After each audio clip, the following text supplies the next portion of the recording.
Hi, my name is Alan Gleeson, the CEO of Contento, and today I'm hosting the SaaStock Partner Interview session with Ben Leacock, Director Account Executive at Deel. Ben, lovely to meet you. Before we get going, we'd love a little introduction about yourself and your role. Sure. So I'm the sales director at Deel. I've been with the company for a couple of years now, and my role basically encompasses our European sales team and trying to support our customers with their hiring plans and people and payroll around the world. So jump in a little bit more to what Deel actually do. So I heard lots about Deel, so it's clearly a company on the up, but give our viewers a sense as to what kind of problems Deel solves exactly and your solution. So Deel's a relatively young company, founded about 5 years ago, and it was created with the premise of solving the problem of how do you hire people internationally where you might not have entities or you have global expansion plans with law and regulation. It's quite difficult, and actually SaaStock is a great example of a lot of these companies who are growing and expanding internationally and trying to help solve the problems of doing that. So that's where originally the business idea came from, is how do we help companies be able to really grow and pay people internationally. And as a business now, within that short 5-year period, we've got 40,000 customers, and we help those customers around the world manage their people teams. So that could be payroll for thousands of people in hundreds of countries, or it could be someone with one person in one country that they want to hire as a contractor. And that's where kind of Deel started from, and now we've kind of grown into a big platform where we help companies with a number of different areas.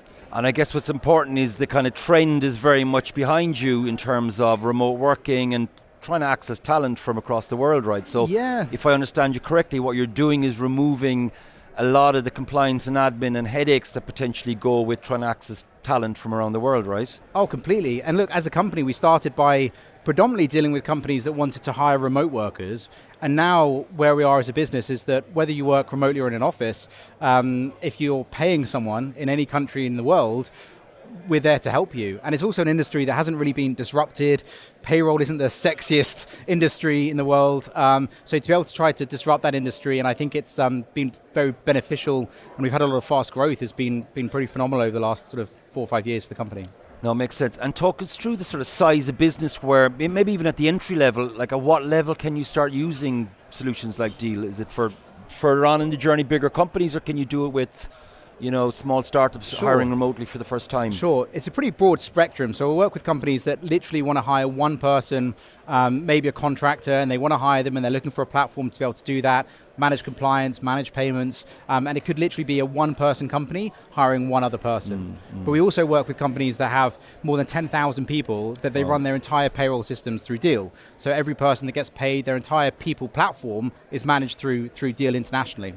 I like the sound of that. And I guess technology and SaaS is quite an important segment for you guys, right? Oh, it's huge for us. I think that Deel now is the fastest growing SaaS company in history. We're on a very exciting and successful path, and mostly it comes from huge revenue in SaaS, where we've tried to solve a lot of manual work. I think that when you think about payroll as a product, it's pretty manual, it's time intensive, it's also not something that you can really get wrong. Right. So trying to use SaaS to really accelerate and help that experience both for the employer and the employee is really a big part of our growth journey. And I think anybody working in operations or HR, finance functions wants time saving, absolutely. But they also want to be compliant, they want efficiency, absolutely. So it sort of strikes me as a perfect sort of solution that gets you away from more manual task-based activities to sort of automating. If you can reduce errors and speed things up, most people are pretty happy about it. No, totally agree with that.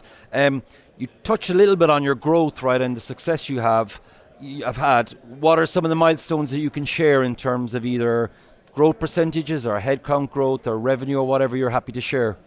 We're on a pretty exciting path. We're not too far away from a billion in turnover, and I think that we have our last valuation was some time ago now, which was 12 billion. But I think over the next couple of years, our growth has actually started to accelerate in a lot of our product lines. Wow. So rather than our growth kind of maintaining that growth, we're actually growing a lot faster now than we were a few months ago, and with new product lines, and it's just enabled us to be able to grow that much faster. And I think as a business, we're very responsive to customers and what problems they have. So a lot of the products that we have today originated from some of our customers saying, hey, I've got a problem, it connects with their people platform, can you solve it for me? And that's when our engineering teams will try to build new products to help solve for that problem, and that is one of the reasons why we're accelerating growth so quickly. Yeah, and actually Ben, that's been one of the themes of the interviews over the last couple of days. Yeah. Is quite a lot of senior leaders in growing companies have talked about this sort of customer centricity, being close to the customer. Yeah. And I think that feedback loop is really important. Oh, 100%. I've worked at some pretty exciting brands, Slack and LinkedIn, who are very customer-centric, but I think at Deel, I've never seen such a relentless focus on the customer and trying to make sure that what we do makes their lives as easy as possible. And we're so responsive that actually, we operate all around the world. We have people all around the world, offices around the world, but we operate with a 90-second response rate, so that any client or customer, if they need help or support, within 90 seconds, any time of the day, they can speak to someone. Wow. And I think it's that relentless focus on the customer that really separates Deel versus kind of the traditional vendors out there. You're kind of answering my next question, which is around differentiation. So I think I'm picking up some of the sources of differentiation in that last answer, right? Yeah, I think one of the values, and not just ours, but a lot of the startups in the event today, is speed. And I think to be able to try to operate and taking payroll, which isn't something you normally think, wow, innovative, speedy, exciting industry. And when you start combining those elements and you make it all about a customer-centric journey, and again, as I say, customers, not just the employer that works with us, but their employees and making sure they get paid on time, they're compliant, that's where it really differentiates us. Because I think that payroll is something that there isn't that much difference if everyone's getting paid on time and it works seamlessly. Right. But when something goes wrong, that's when a company like Deel is worth what it is, and that's where our differentiator really kicks in. And unfortunately, when you hire, whether it's one person or thousands of people, hiring people can be difficult. And as soon as you add international complexities to it, it just makes a few more headaches happen. And so what happens when things come up is, and how quickly can you resolve them? Right. And that's where Deel, I think, excels. And tell me, are these largely in-house teams, or are you outsourced using third parties? Completely in-house. So everything from legal and compliance and payroll managers all around the world. So in every country we operate in, we do it in-house, which again goes back to that idea of speed. We can handle everything really, really quickly. And some of the biggest payroll providers in the world that are, with 100 billion market caps, they still work with third parties in lots of countries, which means that it's slow. They kind of have big delays. So by building it in-house and having that in-house infrastructure just means we can move much, much faster and resolve problems much faster. Yeah, it seems like a great environment to be working on, or working in at least. Yes, it's the best job and the worst job I've ever had. And it's funny because, when you work at companies that are growing this quickly, and I was actually chatting to my neighbor about this the other day, and she was asking me about the role and the company, and at the end of me telling her, she said, "Sounds horrible, you must be looking for another job." And I said, actually, no, I love it. But it's an environment where, you're just growing so quickly, you kind of have to adapt, and there's a lot of chaos, but there aren't many opportunities to be a part of a company that's growing so much. So it can be hard at times, but it's definitely one of the most enjoyable roles I've held. I think what I'm picking up is that it's high octane, high energy, but then there needs to be strong cultural alignment on the hires, because absolutely. You could easily, hire the wrong sort of people if they're not up for it. Because the flip side is there must be challenges and growing pains with this sort of scale of growth, right? Oh, absolutely. There's always growing pains across the business, but I think it's how quickly you resolve those growing pains, which makes Deel really different. And if there's an issue with a product or with a customer, it's more, can we react and build something really, really quickly and resolve it? If we can do that all the time, you go back to that sort of acceleration of growth.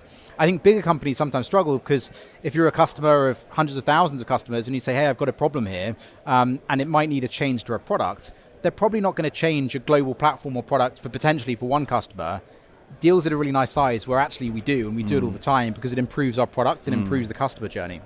Yeah, I'm picking up a kind of real theme around speed of execution, which I guess is, it sounds crass, but that's actually difficult, and lots don't do it, right? Lots of people, even your KPI earlier about the kind of responsiveness of support, that's a very aggressive timeline. And again, you pick up any utility provider or any big company and you try and contact support, and you rarely get that sort of level of responsiveness, partly because it costs more money, but clearly if you're willing to invest in that side of things, again, it reinforces the sense of differentiation, right? For sure. And look, there's a really good balance, and I think Reid Hoffman, the co-founder of LinkedIn, termed a phrase called blitzscaling, which is growing obviously very, very rapidly so that competitors can't even keep up. Yeah. Almost they're playing a different sport by the time they try to figure out what you're doing. And it's trying to have that balance of speed and moving quickly and trying to innovate. At the same time, you have to deliver. We've got 40,000 customers and they're demanding customers, and they need to make sure that they're not just excited about what we're doing, but we can deliver everything that we've built and talked to them about.